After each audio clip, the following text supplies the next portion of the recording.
Como eu disse no vídeo anterior, a expansão militar de Roma trouxe muita riqueza para Roma, mas também trouxe problemas. E esses problemas é que vão se converter em uma crise social e política que vai marcar um processo de transição da República para a fase do Império.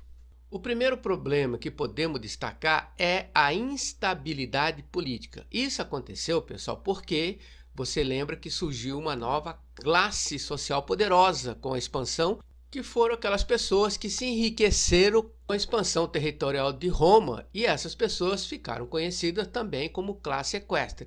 E elas começaram a disputar poder político com a classe dominante tradicional. E é importante observar que essa disputa política não era feita de maneira muito carinhosa, não. Muito pelo contrário, tinha muita violência, muito assassinato, e essa instabilidade política acaba atrapalhando, inclusive, a condução aí da governabilidade de Roma. E esta instabilidade política era agravada pelo desemprego em massa. Lembra dos grandes latifúndios que acabou gerando a falência dos pequenos proprietários? Ao mesmo tempo aumentou o número de escravos e aí teve um aumento do desemprego. Isso também era um problema, isso era um problema social. Como superar esses problemas?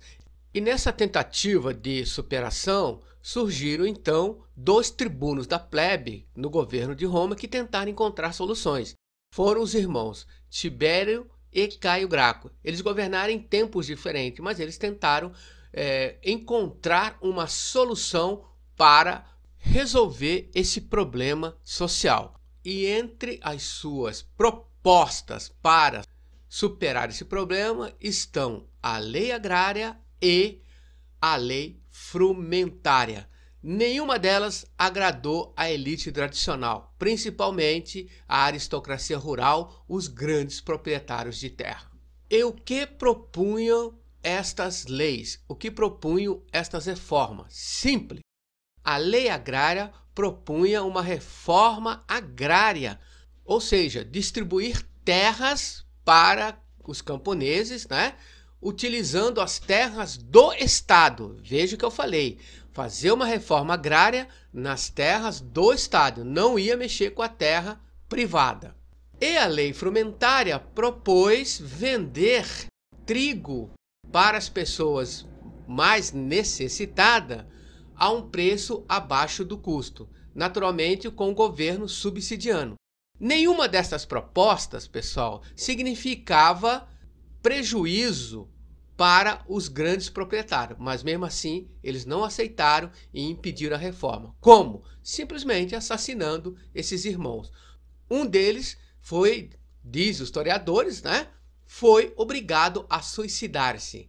Entenderam? Agora façam um raciocínio. Por que os grandes proprietários se incomodavam com uma reforma agrária nas terras do Estado?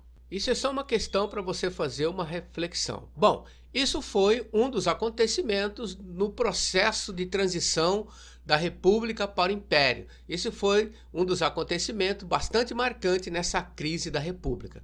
Tudo bem? Isso aqui foi uma dica do professor Washington. Espero que vocês tenham gostado e na próxima ainda continuaremos a falar sobre esse processo de transição. Um abraço a todos, fui e tchau!